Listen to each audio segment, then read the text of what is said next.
All right, everybody. Good evening and welcome to the Dominica Livestock Cooperative's educational series for January 2025. We are at our final session for this evening, which is the last session of the month of January. But I am extremely honored and grateful that our guest speaker is here with us this evening. When I first met Christina last year, we immediately hit it off. And in addition to that, the thing that really solidified our friendship is that she had a special interest in supporting Dominica to achieve, the a better genetics on the island. And I will tell you that I'm going to tell you from an international perspective, then a national perspective, then an individual perspective. That Christina, from an international level, she and her company, Smart Repro, play on an international scale with supporting countries around the world to help their genetics get better. On a national level, they run a world-class company called Smart Repro, reproduction, or smartrepro.com. But on an individual level, Christina, I am especially grateful for you because you've served in the US military, specifically in the Air Force, and you actually were a mechanic for the large aircrafts. So you are multifaceted, multi skilled. She has one daughter, married, and I'm so grateful that she's decided to pour her expertise into our people this evening. Thank you, Christina, for being here. I'm so grateful that you've taken the time away from your family. Thank you for your expertise. Thank you for the years of experience that you have, not only in the corporate world, but as a producer yourself, bringing better facilities and services to the world. And I especially want to thank you for your investment into Dominica and Dominica's farmers. So, with that said, ladies and gentlemen, would you please give a round of applause and help me welcome our guest speaker this evening, Christina Ballard. Christina, welcome and take it away. Thank you. I don't think I deserve that much praise. I just like to share information. So I will start with that with my biosecurity presentation. So, And I Christina, would like to, sorry, as go you ahead. do that, I want to do this with you real quick because we like to do a little Q&A before you jump into biosecurity. So if we could do that Yes. together Oh, real I'm quick sorry. without interrupting you, that's okay. We're growing together. And how about we do this real quick? Tell us a little bit about your background, where you grew up in the United States. Tell us a little bit about, how you got into this livestock world, which is so different. And then we'll dive into biosecurity, which we're on our edge of our seats for. So take it away. So I was born in Texas and I grew up around agriculture, particularly dairy cattle. And I am obviously something's wrong with me because I like to milk cattle and particularly goats. I like the long hours. I like the work. I entered the military and served my term, and I settled down with my husband where we had our daughter. And at that time, I wanted to get back into dairy animals, and I discovered dairy goats and had a farm and was milking and supplying goat's milk to high fence game ranches, specifically white-tailed deer breeders in West Texas. And that grew into I was milking 40 head, 365 days a year to supply that demand. We moved to Arkansas, and I brought my goat dairy with me, and and began to supply the human market. So I have experience in both that commercial side for animal production as well as human supply. And I joined Smart Reproduction in 2021. And from there, I went from collecting semen in the semen barn to writing grants. And Smart Reproduction is a USDA approved center for the collection, cryopreservation, and export of sheep and goat semen and embryos.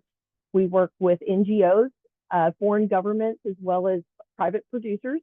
And our goal is to supply improved genetics in both meat and dairy and fiber, as well as the education to accompany those products because we want to support our clients in every way possible, and it doesn't make any difference how good of a product we supply if the knowledge isn't there to utilize it effectively so that there are kids and lambs born from those matings and also from those implantations from the embryos. So we view what we do as, we like to pay our light bill. We enjoy making money. We also recognize that sheep and goats are the future of climate change resilient protein production systems that will provide economical red meat choices for the consumer in the United States as well as internationally. And you can see on my screen that I shared, we have two companies that are listed. Delta Livestock Diagnostics, that is a domestic company. We provide disease and early pregnancy detection testing to the United States sheep, goat, and cattle producers. So I have the viewpoint of the laboratory as well as a producer viewpoint, and that is what this presentation is. I am not a PhD. I do not pretend to be, but I like to share the knowledge I've gained from working in a highly regulated industry that has a very strong mandate of disease prevention and animal health security, as well as what are the things I did wrong as a producer. What mistakes did I make, and what did, and combine all that knowledge and provide it to you in this short presentation. So Wow. that is my introduction. Fantastic. And I just want to say, Excellent. as you know, Christina, and I know this very well, you don't have to have a PhD to have the knowledge. And nothing against people who have PhDs, because they're valid degrees, and I honor people that have degrees. So thank you for bringing your wisdom. And a lot of times the practical application, being on the ground, making mistakes, learning from the things that went well and went wrong is priceless. So welcome. It's great to have you. Please take it away with your presentation. We're honored that you're here. Thank you. So, presented by Christina Ballard. What is biosecurity? So, biosecurity is the operational approach of risk management regarding animal health. That's a fancy way of saying, how are you protecting yourself and your animals and your financial investment into your herd? So, there's certain elements of biosecurity that I will review: disease testing, quarantine protocols, monitoring and control of animal and insect vectors, farm traffic control, purchasing disease-free stock, appropriate use of disinfectants, and animal health records. And this site is free. It has templates for biosecurity plans for every species except goats, but I have found the sheep template works very well for any small ruminant. If you are not able to scan that QR code, I am happy to drop that in the chat when I conclude my presentation. And it has everything from infographics to farm biosecurity templates, where it's an interactive process of building your own biosecurity plan, as well as just so much information. So disease testing, we're going to start with that one. Why test? First of all, healthy animals are just more profitable. You're going to spend less money on a healthy animal than a sick one. Even if an animal is subclinical, it can still present problems, and they represent a risk to the rest of your animals. One animal can determine the health of your entire flock, and that is particularly CL, Yoni. I can go on and on, but there are so many diseases that one animal that is shedding that bacterium or virus can expose and infect the rest of your herd. And you can't manage what you don't know. If you're not monitoring that aspect of your flock's health, you can't manage it. It puts you at a disadvantage. So endemic diseases create compromised immune systems. In addition to the disease itself, it can have the following impacts. And this first one is borne out with consistent research in the last 5 to 10 years that has shown that the internal parasite resistant response, like if an animal is exposed to internal parasites, their parasite load and how their body deals with it is directly related to their immune system. So if you have an animal that is infected, let's say with CAE, caprine arthritic encephalitis, or OPP, which is what it's called in the ovine world, it's the small ruminant lentivirus.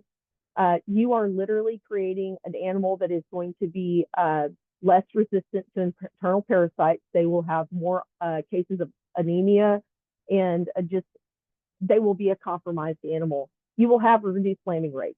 Disease will impact fertility, absolutely.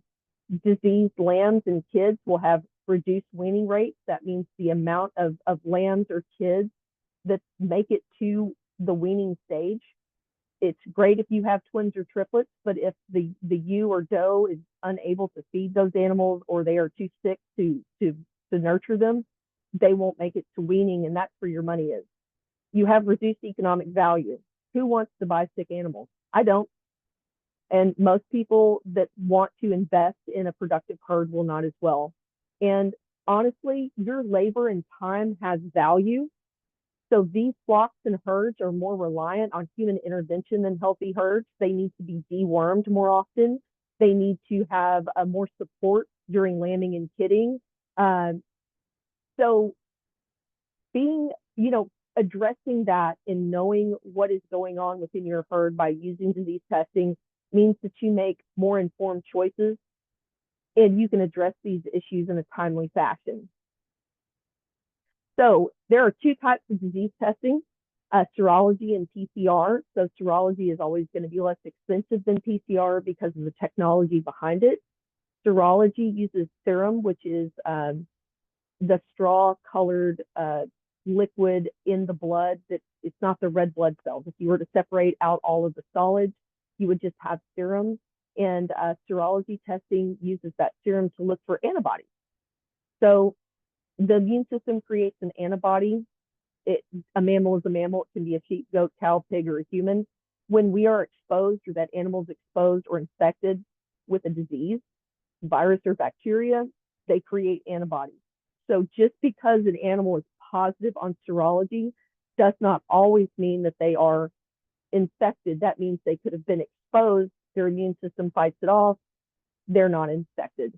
PCR testing is far more exact, more expensive. It uses specialized equipment, and it actually detects pieces of that disease-causing organism itself. So it is definitive. So for Delta, this is just here in the U.S., these are the three major diseases of concern, and it's always going to be different in different areas. But Yoni, CAE or OPP, same virus, expresses itself different in the two species, and then CL, which is the abscess disease. So when considering what to test for, I can't tell you what to test for because I do not live in your country, and I'm sure that you have many of the same common diseases we do, and I'm sure you have others that we do not. So what diseases are prevalent in your area and industry?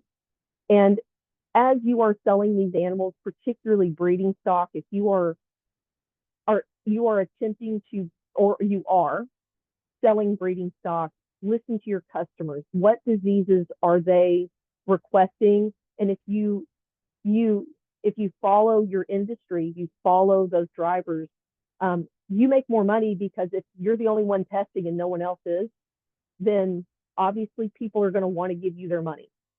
And then when you do test, what are you willing to manage? Are you willing to manage CAE positive goats? So, and one of the huge issues there is when they kid, they can have reduced milk production. Do you want to manage that? Do you want to have to bottle feed does that have had multiple kids and they're not able to feed them? Do you want to lose them? So balancing, what you want to manage versus your testing is very important. And I always put this in here because in the United States, it is illegal for us to give veterinarian advice because we are not veterinarians. So remember to reach out to your vet and or your official small ruminant specialist for guidance. So quarantine protocols. This is one that can absolutely save you from heartbreak, expense, and so much trouble. So all new arrivals should be separated for a minimum of 21 to 30 days prior to introduction into your existing herd. So there are so many other diseases out there than what I listed. Let's take sore mouth, for instance. That is highly communicative. It's very infectious. It does not kill anything, but it is absolutely horrible to deal with.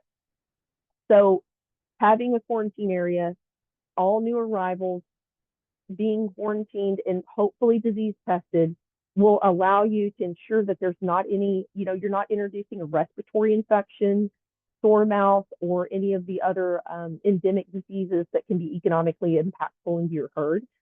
When animals exit the farm and in return, if they're exposed to animals of unknown health statuses, like if you go to a show, they should also be quarantined because, once again, you don't want to introduce a respiratory issue because medications are expensive and it's time consuming to treat. And if you have an animal that starts to show illness, quarantine them. That way you can address what's going on and you're not exposing the rest of your herd or flock to those issues. So quarantine guidelines. All operations need a quarantine and an isolation pen, and they need to be constructed with disinfection in mind. And that can be something as simple as a plastic crate, cattle panels, and a dirt floor. You do not have to have anything fancy. It just needs to be constructed with the idea of being safe and being able to clean it, and also away from everything else. And for me, a quarantine pen is when a new animal comes onto the farm, or an animal has left and come back from a show. An isolation pen would be specifically for an animal that has, let's say, one of your bucks becomes sick with a respiratory infection. Well, you don't want it to go through the rest of the herd, so you put him in an isolation pen, you treat him until he's healthy, and then he returns to the rest of the herd. So with these pens, at least 6 feet from other animals. At the center, I believe it's 30. No nose-to-nose contact. If you have that with your quarantine or isolation animals with the rest of your herd, don't bother. You've already, everything's exposed, and you've defeated the purpose of those things. So when you are caring for animals, you always care for the animals of the highest health status and the youngest, because they have compromised immune systems. They do not have a developed immune system like a healthy animal or an adult animal does, excuse me. So you have your healthy herd, you have your young stock, and then it would descend. If you have animals in quarantine or isolation, they would be taken care of last.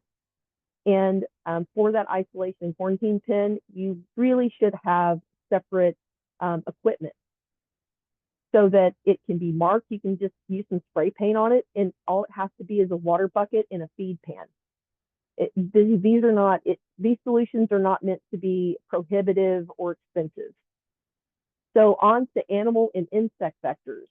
Biting insects, rodents, birds, farm animals, and people are all animals that can transmit diseases. And I'm always more worried about people than I am anything else. So biting insects are able to transmit diseases between domesticated species, like the Cache River Valley virus, and that actually causes abortions and things like that. So it's a disease of concern in certain parts of the United States, and diseases that are endemic in wildlife, such as blue tongue. And blue tongue is endemic in white-tailed deer here in the United States, and it's in every state. And it is transmitted by biting midges. So they bite the deer, and then they bite the goat, and then you have an exposure to blue tongue. So control fly baits, automatic fly spray systems, mosquito control, manure management, and also perimeter fences to keep the wildlife away. Here I have to do that because we have so many deer. I'm not sure if that would be corresponding, but in Dominica, but I'm sure it is. So rodents, lepto, rodents can transmit lepto, and then birds. So I made this presentation early last year, and at that time to date, there's not been any high path avian influenza infections in sheep, though there is a documented case in goats. And as more exposure occurs, the USDA fully expects there to be more infections. And I will say that cleaning up waste feed, securing your feed in rodent-proof containers are all great ways to deal with this. So cleaning up the feed, it discourages birds from nesting and living in the same areas as your goats and sheep. And there's, other issues with, the birds, the droppings aerosolizing and the animals breathing those in, that can be very dangerous. So if you have cats They can urinate on the hay and cause toxoplasma, which can result in abortions and poor reproductive outcomes. Spay and neuter the cats. I do that at my own farm just out of sheer, yeah, we would be drowning in kittens if I did not. And I also, this is where it comes to this is one of the aspects of people. If you have, like in the wintertime, we wear these barn jackets and you rarely wash them, and they can transmit diseases. And I'm not talking about the horrible ones. I'm just, pointing out sore mouth could be, spread that way quite easily, and I have seen that. So just think about commonly worn articles of clothing. Are you, are you wearing them multiple times to feed the animals or deal with them, particularly when you have animals in quarantine or in isolation? So traffic control. People are the things that worry me the most. So your operation should have designated entry and exit points for veterinarians, feed deliveries, visitors, buyers if you're selling stock. And I would strongly suggest you have a log of who comes and who goes, particularly if you have other producers that are visiting or looking at animals. If there's ever a disease outbreak at their farm, you can have it documented when they were there so you can know exposure. Visitors that own or employed at livestock operations should wear foot covers and or strictly follow disinfection guidelines. For instance, at our center, we do not use foot baths. We use spray bottles with disinfection in it, a disinfection liquid in it. But when we have visitors from other livestock operations, like other centers or in the industry, we request they wear disposable foot covers. And free roaming dogs and cats can also be disease vectors. We do not allow those at our export center because of the danger. And so tires can absolutely carry disease because of the dirt and dust and mud that can be on them. So have a designated parking area so that you can control that. And also have that parking area, do not have the water runoff from that parking area go through your goat or sheep housing. Think about how the water actually sheds off of your place to help control the vector there. And also have a way for your visitors to wash their hands. It's okay if they wash their hands before they come to your place or before they enter your livestock production areas, just because things happen and it's cheap insurance. So make sure, yes. So purchasing disease-free stock. This can be live animals, semen, or embryos. And when you are disease testing, when you are quarantining, when you are dealing with disease or animal and insect vectors, as well as having a biosecurity plan for visitors, you know the health status of your herd. So moving forward, when purchasing live animals, semen, or embryos, I strongly suggest that you purchase from a same or greater health status herd. And if someone says that they disease test, ask for the documentation. I'm not saying that they are liars. We have just seen, even in the domestic side with Delta, with our testing laboratory, that that testing could be 2 or 3 years old, and that means nothing, especially if they have introduced animals outside of their herd and they have not disease tested to know their health status. Or they could just, not be telling the truth. It happens sometimes. And not having that documentation can lead to issues with the health of your flock, moving forward from that point. So this is the big one. If you're using disinfectants, a lot of folks use bleach, and that's a chlorine-based disinfectant. If you are spraying a bleach, if you're spraying a bleach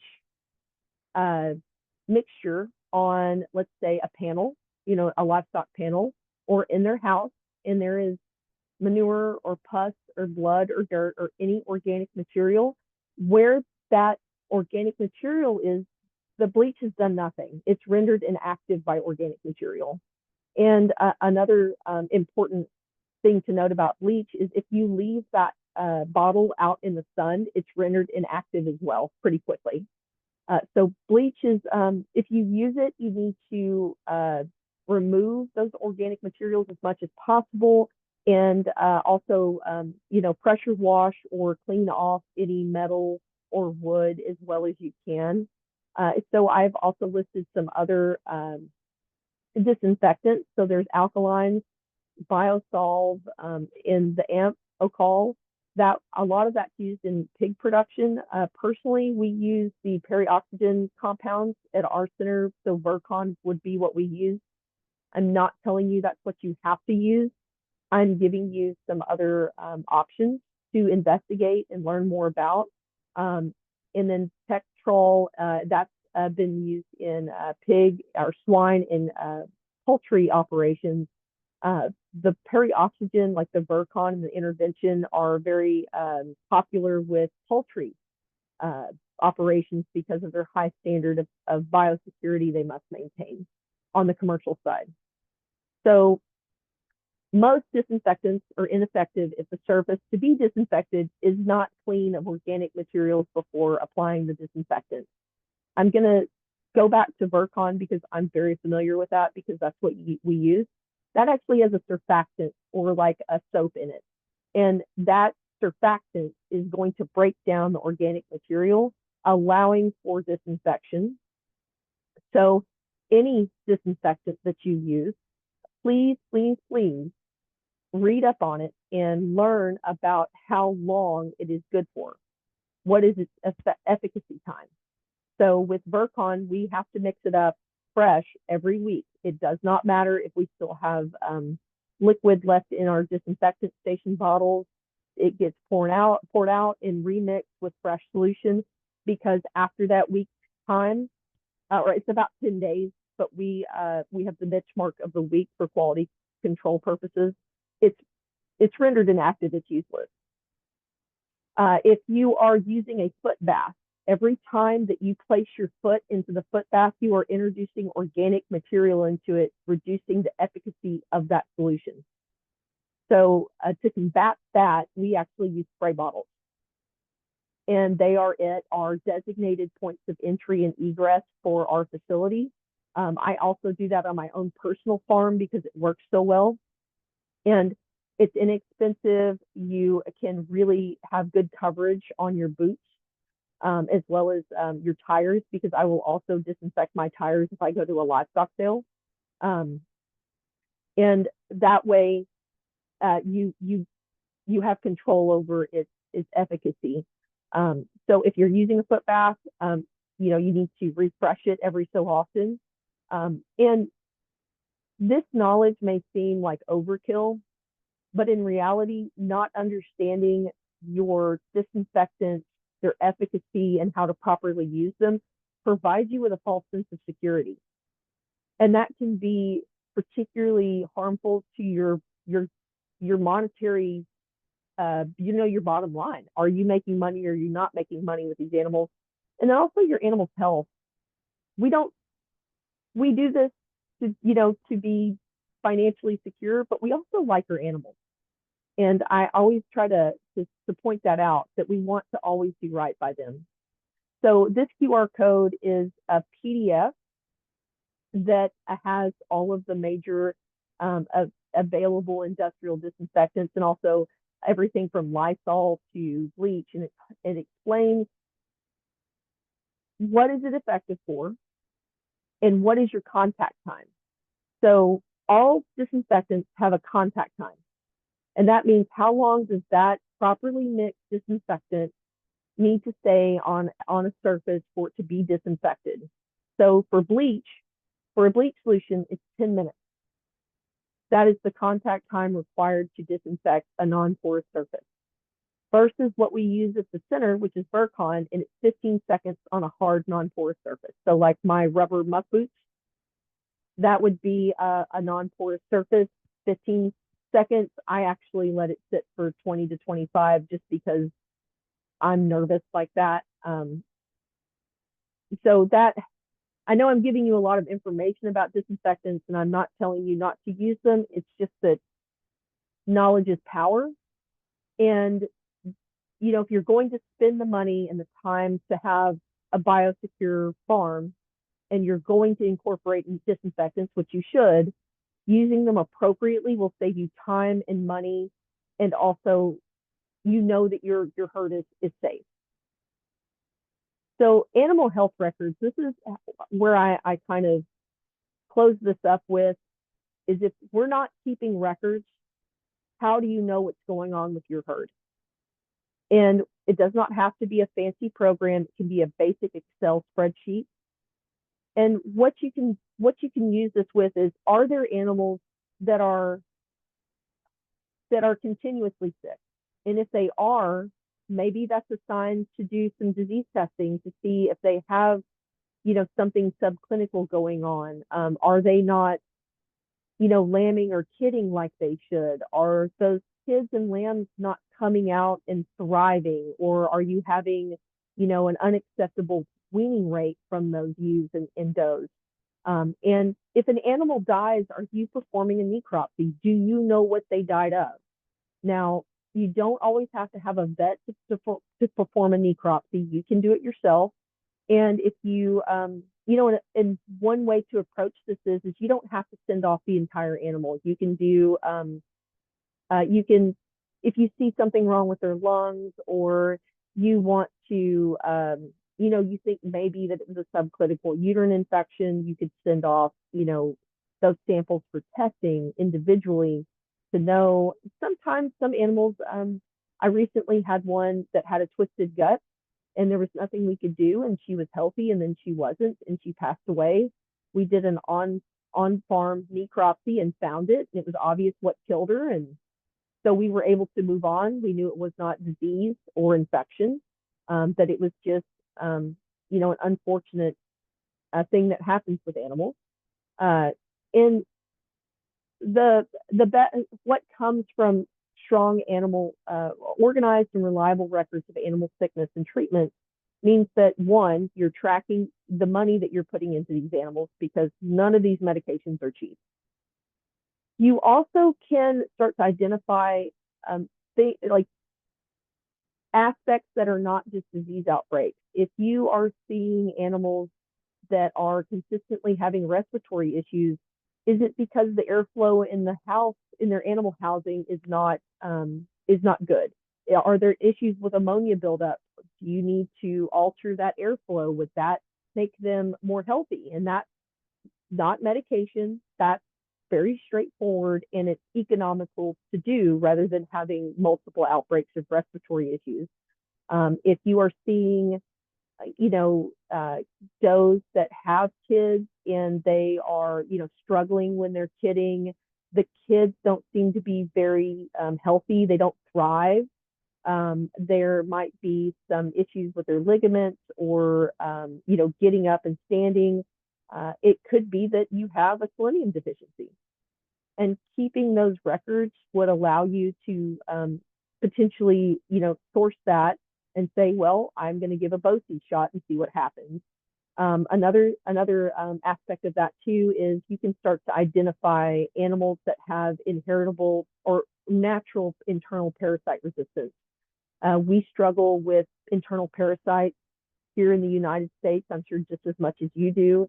It is a particular burden on our profitability. The national surveys the USDA does every 10 years for both sheep and goats, following predation, which, an animal or, a domesticated or a wild animal kills that animal, your sheep or goat.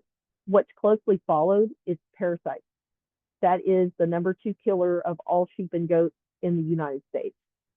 So using those records to identify the animals that are, that have the lower fecal egg count, that are showing, they're not anemic. You can use the eyelid determination for anemia, the FAMACHA system. You can, and then you can also start to breed the kids and lambs from those animals back to ones that are also showing that same resistance to internal parasites and build a stronger herd that requires less labor on your part. So my closing statement for this is, if you do not measure it, you cannot manage it. And that goes to your health status, that goes to, your lambing rate, your weaning rate, your average daily gain, who is your most productive animals, who are your most fertile animals. And having that data gathered and measuring it quantitatively allows you to be more profitable, have healthier animals that require less of your time, and ultimately money when it comes to deworming and antibiotic treatment. And, it makes for a better industry. You have healthier animals, you're selling healthier animals, thus your neighbors are raising healthier animals, and it elevates everyone in the industry. So I am ready for questions and comments. You can tell me you hated it. I will not be offended. Nothing could be further from the truth, Christina. Thank you so much, You're welcome. for your detailed, explanation of how we ought to approach, biosecurity on our farm. And I'm sitting here, listening to you, and I'm writing notes because I go, oh my gosh, this is how we could be transmitting this, and this is how people could be transmitting that. And then even when I go to another farm, I ought to be spraying the tires on my vehicle when I come back, right? Simple stuff like that Yes. that will prevent transmission of disease. So before we go into Q&A, I thank you for dropping these links in the chat. And everybody listening, we did put some photos in the chat, so that you could click on those QR codes and get some more information. And we will be putting Thank that on you. our WhatsApp groups as well. So please bear with us. Please track with us. Real quick, Christina, we have this site called the dominicalivestock.com, which is our cooperative site together. And so thank you for the resources you shared with us today. We're going to be taking those resources and sharing it on our education page. So if you're here with us today for the first time, everybody, we have a page called Education that you could go on to on our website, and it will talk about some of the things that Christina mentioned today. But what we're going to do deliberately is we're going to add, like she talked about the Flamantia score. What that looks like is where you could look at the eyelids of your goats, sheep, and see how much internal parasite load they're currently carrying, right? And there's a scoring sheet that you can use, and you could see whether your animal is in trouble just by looking at the eyelids or if it's in good health. Okay, so that's one of the things she mentioned, evaluating parasite load. We didn't talk about nutrition so much today, but what we're going to talk about, what we're going to add on to this site here is we're going to talk about how to look at to ensure that your farm is biosecure. Okay, that's what we're going to be putting on the site. So stay tuned for that. I'm excited for that. And be sure that you become a member of the Dominica Livestock Cooperative, because we're going to be doing a lot of stuff together with Christina and her company to benefit the farmers in Dominica. Okay, so it's dominicalivestock.com. Christina, I'm going to shift gears together, and we're going to now look at the Smart Repro website real quick, because what I'd like to do here is, share a little bit of the people of like how much technology there is available to us to help us advance with the animals that we have on the ground, and animals that will come on the ground in the future. So, Christina, you want to just maybe give a little bit of I know you did in the beginning, but we have more people on now, an overview of what Smart Repro does. And then I'd especially like to go through the catalog in a second of meat goats and dairy goats. So, Christina, why don't you tell us a little bit about Smart Repro? I'm going to give you screen control so you can take control of the remote as well. Yes. So on Smart Reproduction was founded in 2021. Our CEO, Brittany Scott, had previously had a decade's worth of experience running a sheep and goat reproductive company for domestic clients in the U.S. So she offered semen collection, semen storage, artificial insemination, embryo transfer, embryo collection services for domestic producers. And as the years went on, she had more and more organic international requests for United States genetics, because the U.S. has the National Sheep Improvement Program, where sheep producers can enter generational data and track things such as fertility, internal parasite resistance, wool quality, meaning that those genetic indexes, those production indexes are being created. So they can determine, there's more education on, genetics, like what's going to work best for your farm. And then the American Dairy Goat Association has DHIA and linear appraisal, meaning that there's a lot of data on those goats and generationally allowing for genetic indexes. So Smart Reproduction was born from that. And what we do is we work with top sheep and goat producers here in the United States to source production genetics. We are not in the business of selling people show goats, because show goats don't make meat and milk. Animals with production data make meat and milk, and we're in the business of feeding the world, which sounds pretty fancy, but that's how we see it, because sheep and goats are the future of lean red meat production that is going to be accessible to everyone. Cattle just will not be economically viable except for the very rich to eat in the next 20 years due to production parameters. Sheep and goats can be raised vertically integrated very intensively, and because of improved genetics, we can get a 100-pound lamb at 6 months, and that can have a huge impact on food production systems in both the regional and national level. So if I go to, I do not have, oh, we might do, I have, oh, here we go. So I will go to the catalog, maybe.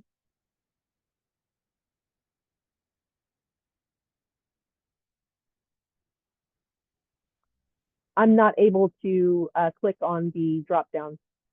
Okay, Christina, let me support you. So we'll go to catalog, and then we'll go to which one? Yes. Meat goats or dairy goats? Yeah, we'll go to meat goats.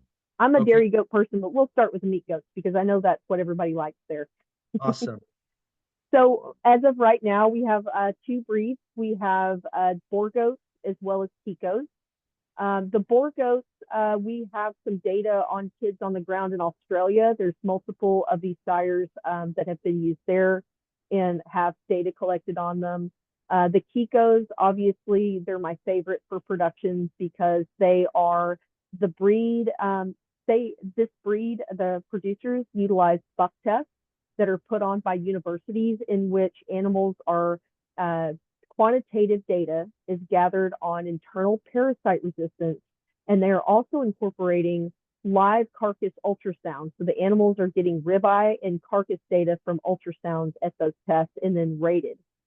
So there's quantifiable data on those metrics, which are incredibly important for production.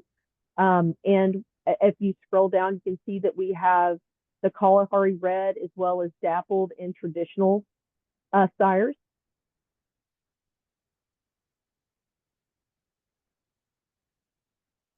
And one of the big barriers, one of the largest barrier to improving genetics internationally, with it also goes for here too in the United States. So I'm not being hateful to anyone not here, not domestically, but is education. So first, semen.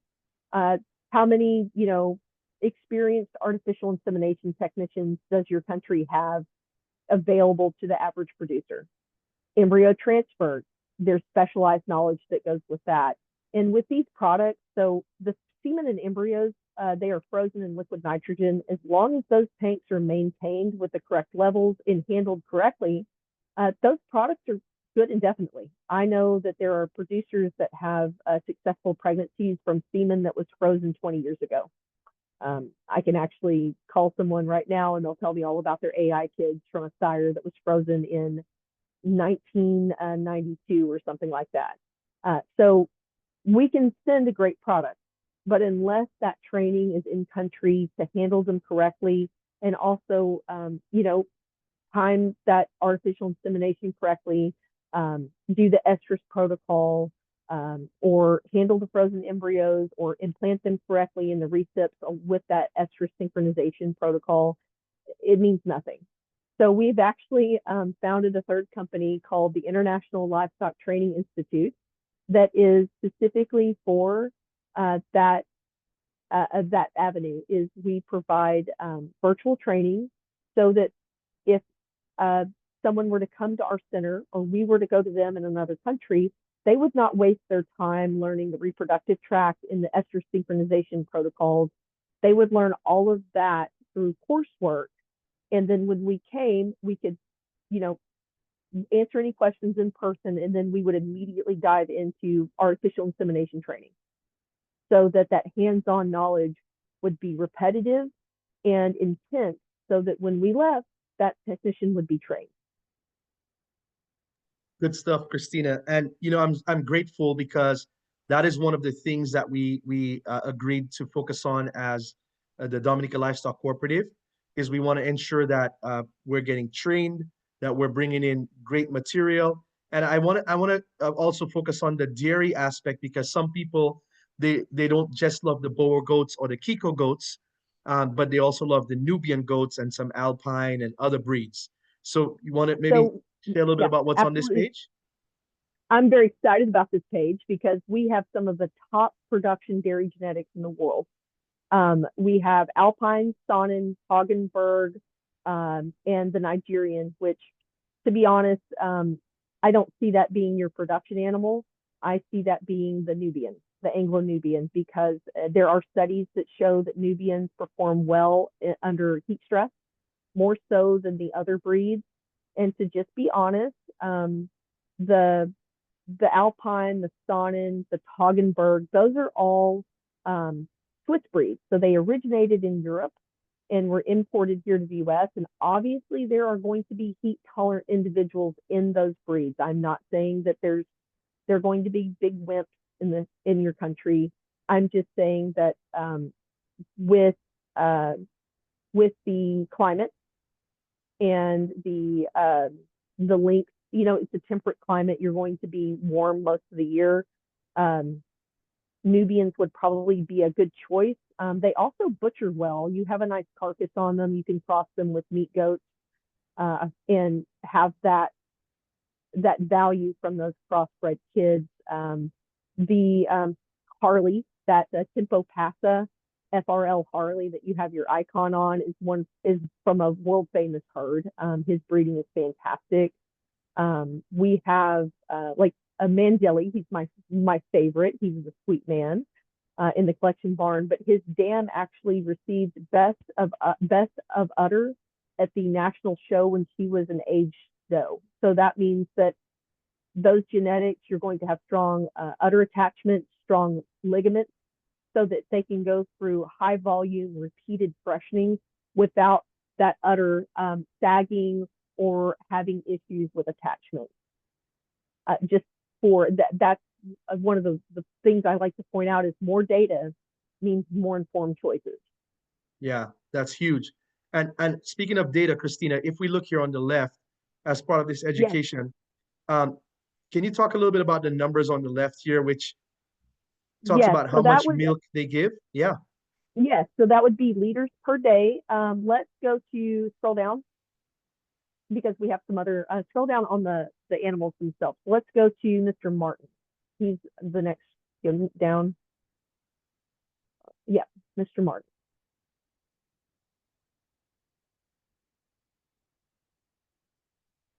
Can you see him, Yeah, Christina? just click on his page. Yeah, just Got it. pick one and click on his page Great. Stand by. It's coming up. and scroll down. So click on the tab that says animal attributes. Yep. So we're going to have his dam peak lactation. That would be their peak lactation in the 305 305 day lactation cycle. The peak would be a 13.7 pounds. And then the average dam liter per day would be 6. And then peak proteins and peak fat. So when you look at that fat and that protein, the breeds you're gonna, Saanen is obviously going to be lower than a Nubian, but they're going to have a higher volume, and that is one of the hallmarks of the Saanen. They're the whole scene of the dairy goat breed. They're going to have fantastic fluid production, volume production, but their solids are not going to be as high because that's just the nature of the game with a dairy animal. So all of those dairy sires will have that information on them. And Mr. Martin is actually qualified for every export market, I believe, except for the UK. I'm in the middle of revamping the website. I also maintain the website. Oh, beautiful. Now, Christina, as we So, go back to the catalog here, I wanted to show mhm. this because you've done something very special for our island. And maybe some people already caught it on here. If you're on the phone, watch this real quick. Pay attention to this. If you look here on the left side, you start seeing countries or continents that the semen is available for. Now, if you scroll down, would you happen to see a country here that's familiar?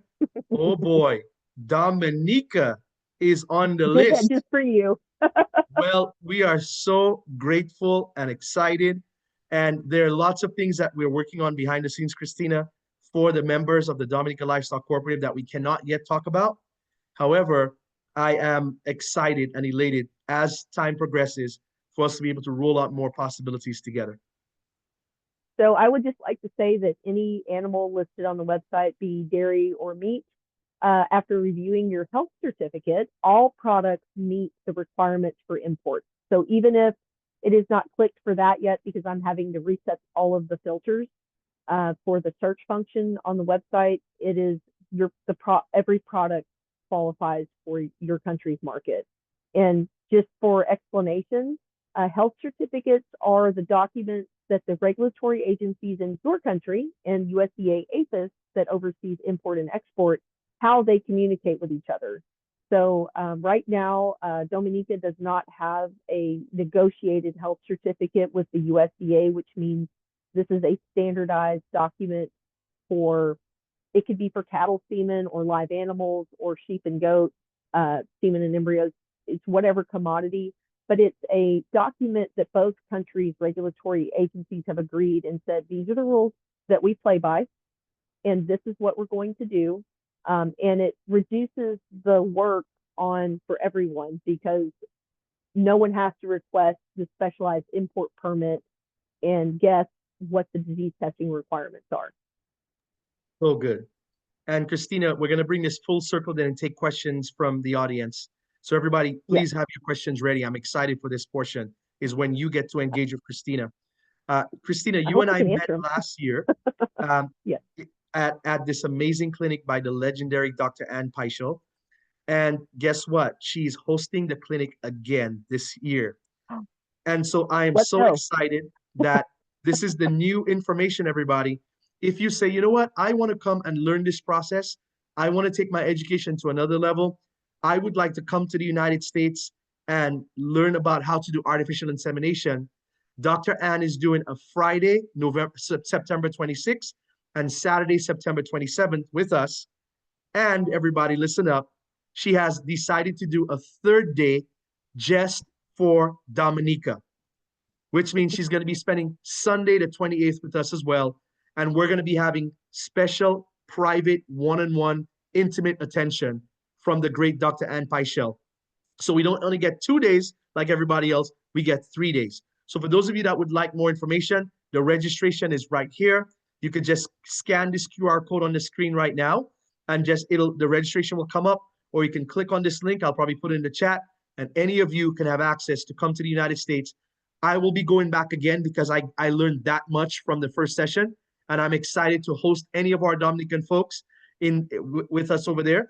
And eventually, one day, I hope that we can get Christina to Dominica and Dr. Ann to Dominica and a bunch of experts to Dominica so that we can learn and grow and grow hands-on on the ground together. So if that's it, Christina, I appreciate you so much. I'm going to open up the floor for Q&A right now, everybody.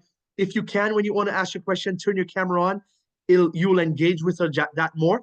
If you don't want to turn your camera on, that's okay as well. But the floor is open right now for all questions and answers. Who wants to go first?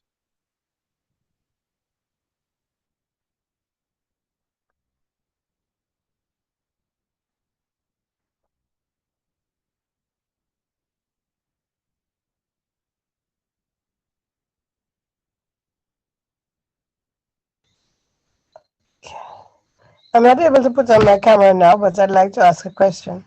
Go When for it. you are preparing the disinfectants, you use primarily chlorine, you said? So how do Yes, you on the make sure that you, how is it prepared? How is the solution prepared? Is it 1 in 10? so on that PDF file, that second QR code, scan that, and it will have all of those ratios and the dilutions for specific uses on that PDF. I would hate to give you the incorrect answer um, because I don't use the chlorine, the bleach anymore. I would not be able to give you an accurate answer for those mixing ratios, but that PDF actually absolutely will. Okay, so what Okay, Christina is thank you. saying Mhm. is please scan this QR code right now with your phone and then pull down the list, the details of exactly how to perform that mixture, those mixtures. Yes, that will be a PDF, and it is a wealth of information. And I would save that. I would even print that out and keep that for your records. But I think it is a 10-to-1, but I don't want to give you the incorrect information on that. All right, great question. Anybody else? Biosecurity, artificial insemination, overall animal health, anything you want to ask Christina? I'll answer any question. You got one, I'll answer it. I'll try. If I don't know the answer, I'll tell you I don't know, and I'll go find the answer for you.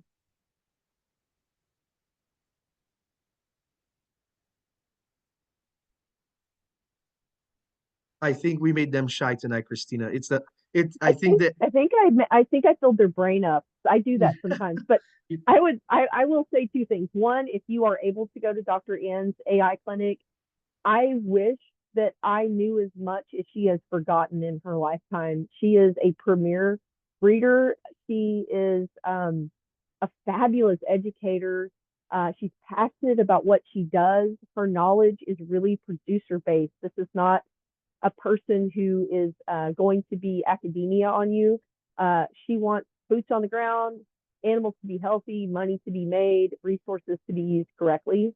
So if you do get a chance to go, do it. It will be a very interesting opportunity, and you will walk away a better producer for it. And secondly, my background that I have on my Zoom call is that's actually Katahdin sheep, and this will demonstrate the use of record keeping. This is a flock of ewes from the Dale Thumpers Small Farms Research Station in Boonville, Arkansas. Dr. Joan Burke has been a research scientist with the USDA for 30 years, and she has been investigating inheritable internal parasite disease or parasite resistance in sheep for this whole time. And these ewes are the product of her breeding operation there at the research station, and they show inheritable genetic resistance to internal parasites, so barber pole, things like that. And she is also incorporated out of season breeding. So she is culling ewes. If they do not breed on an accelerated lambing program where you have 3 lambings in 2 years, they don't get to stay no matter how parasite resistant they are.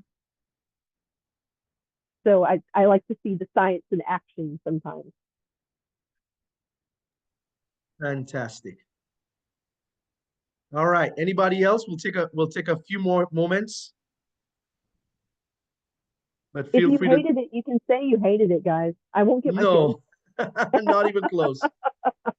I will. I'm gonna make a point on the Famantia on the eye. So what that is you're looking at the inner eyelid of the animal to look for anemia. And it's an interesting tool to use because some animals can maintain a higher parasite load and not have anemia signs whatsoever. And how you use that, the Famantia score, is you're also doing fecal egg counts on your animals. So you're looking at those animals' particular like parasite loads, like what parasites do they have, what are their loads, so you can start identifying the animals that have potentially higher parasite loads, but they keep those pink inner eyelids. They don't have any adverse issues with those parasite loads. loads. And it's interesting to see how that can relate genetically, how that can be inheritable. And also fecal egg counts. It's fairly simple to do. You need a McMaster slide, which is about $12 to $15. A decent microscope, which can be bought. You don't have to have a fancy one. It can be pretty simple. And then Epsom salts and water. So you make your Epsom salt solution to float the eggs in the poop. So you take the poop, you mash it up.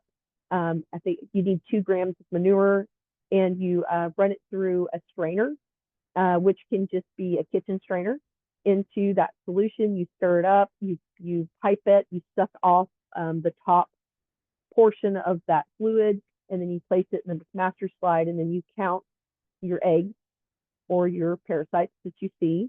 And that tool can be used to determine efficacy of your dewormers. So if you have an animal that you think is wormy and they may have some signs of anemia, well, one, you need to do a fecal egg count to determine what do they have, because not every class of wormer is going to work on every parasite. And then you determine that, you deworm the animals, and then you perform another fecal egg count, because if they have the same parasite load as they did before, that means your dewormer is not working. That means that parasite population has become immune to it, because that does happen.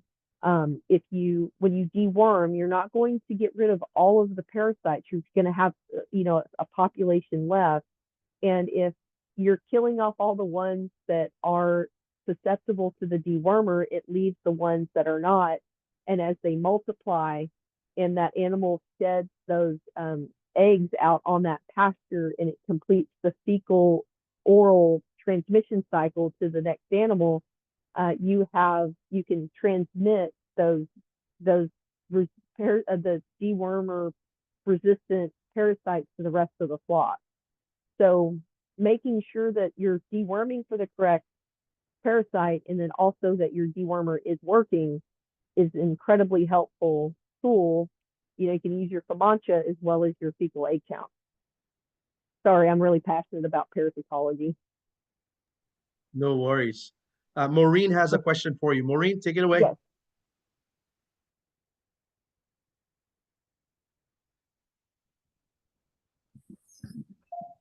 Good evening. Sorry, it took me on mute.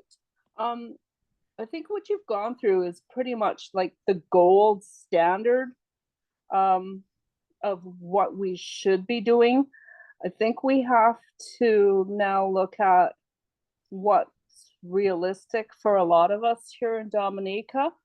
And I'm gonna zero in on one particular thing, and that is when we are bringing one of our does to somebody else to cross, what would we consider reasonable sort of quarantine or introduction processes or procedures?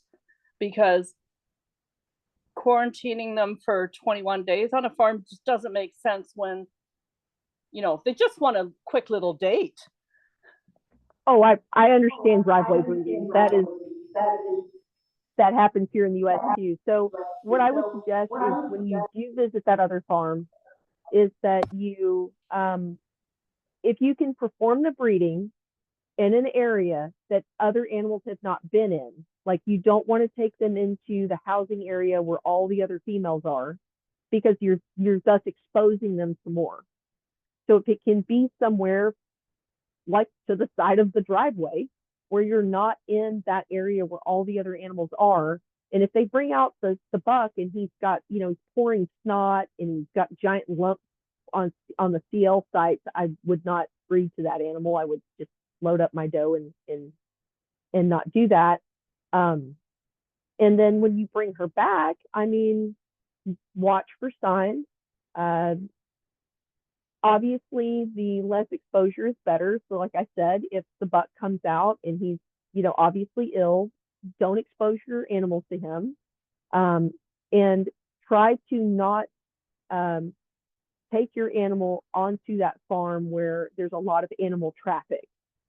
and that will reduce exposure as well. Does that make sense?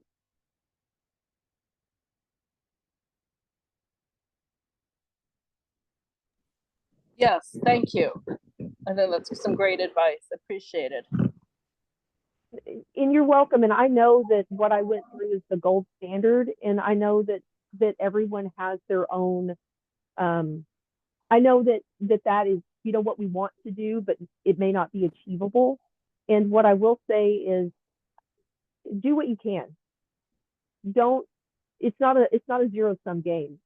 Every element that you can introduce that works for your farm, and then like with the driveway breedings, like I said, if you can reduce exposure to the rest, like to fecal material, into bodily fluids outside of the semen, which I completely understand, you're creating you're creating less exposure, and that's all biosecurity is how do you manage exposure and how do you manage risk. And everyone is going to have different capabilities.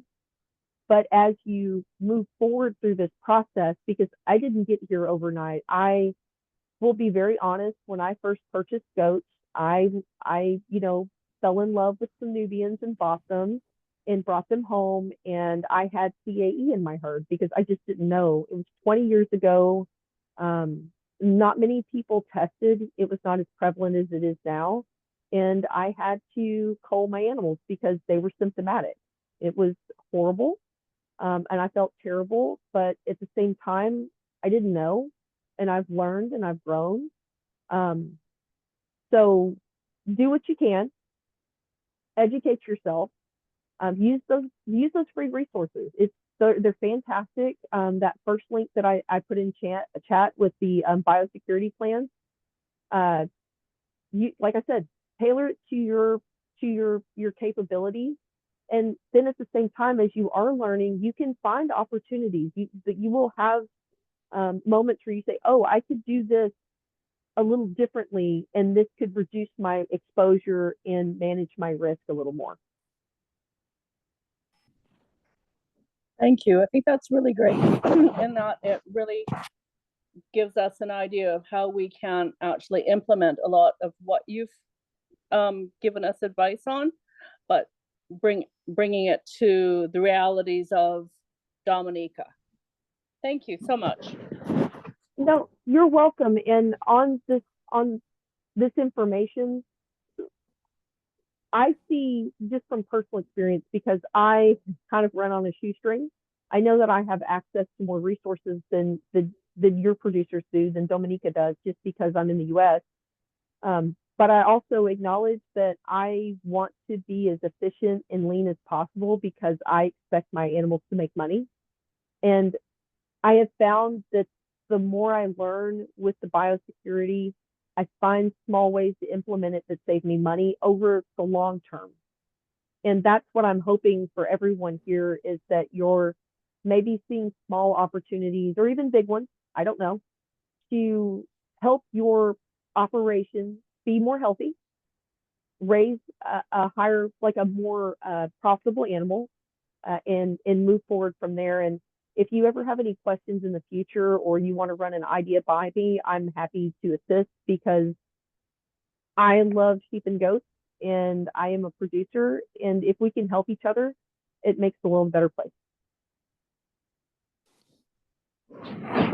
That's great. Thank you. You're welcome.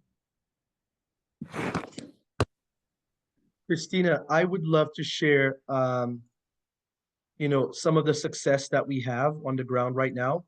And we've gotten permission from these farmers to showcase the animals on our websites. And take a look at this, Christina, of babies that are being born on the ground. These are our local farmers. This is one of our local farmers that has some Savannah baby crosses. This is one that has some Boer baby crosses. And I mean, look at the beautiful animals that are being produced in Dominica right now as we speak. And I know that some of these proud farmers are on the call right now, and I'm just so excited to be working with everyone. And we are making progress. We are seeing, we're making strides. We're growing, we're learning, we're making mistakes. Our motto is progress, not perfection, right? And so I just want to thank all the farmers for working together. This is a calf that was born out of a Senepol bull that was imported to the island recently. And again, we're looking to bring in embryos. Look at one of our proud farmers, chicking operation. I mean, just we're making strides together. And so a lot of people don't know that this stuff is happening in Dominica, but look at how healthy that litter is below these chickens. And of course, this is us with Dr. Ann. This is our president, Mr. Danny Edmond, and looking at how to examine a goat for the Flamantia test and all these things that we're doing together. And I am absolutely excited for 2025. This is Colada, who attended the seminar as well. This is us together in Tennessee. And y'all, this is not just a local thing. This is an international thing. And every opportunity that we get to spend time with you all, to have a class together, to get learning down. We plan on bringing one of these classes to Dominica so that you can attend in person. You could be like Colada here, actually performing artificial insemination on a goat. We plan on doing this in Dominica. So get excited, stay excited, spread the word. Let's ensure that each and every one of us is out there, just, doing our part every day. Yes, we will have challenges, but guess what? One day we will look back and say it was worth it. I want to highlight this photo here because if you look on the ground at our boots, you see Danny and Colada and I are wearing plastic covering on our shoes, really biosecure boots is what they're called, so that when we went to Dr. Ann's farm, no matter where we were, we would not be transmitting any disease onto her farm. So stuff like that is what we want to implement, especially if you have people coming out from other areas onto your farm. Christina, thank you so much for an excellent and outstanding conversation on biosecurity. And we look forward to all of the great things that we have planned for Dominica. I'll allow you to give the parting words before we wrap up this evening. Well, I love every interaction I have with the livestock group. I am excited for the projects that we're working on together, and I hope that soon we will be able to make some really great announcements. But I want you to know that if you have a question or you would like more information on any topic, you're always welcome to reach out to Lester, and I'm happy to provide information in any guidance I can. If I don't know, I'll find out for you. But I'm excited. I think this is a really neat opportunity, and thank you for listening to me talk about biosecurity, which is one of my passions.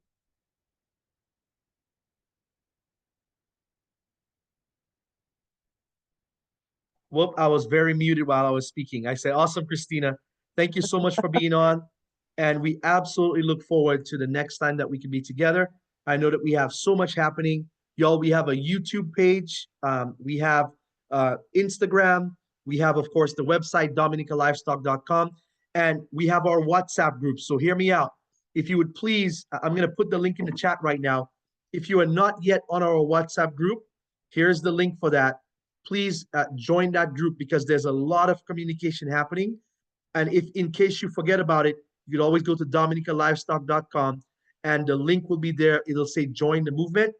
And the reason for that is because there's a lot of community. Somebody just posted about a challenge they had with one of the animals today. And guess what? All of us jumped in, supported with information, and we got the answer to the solution to that challenge.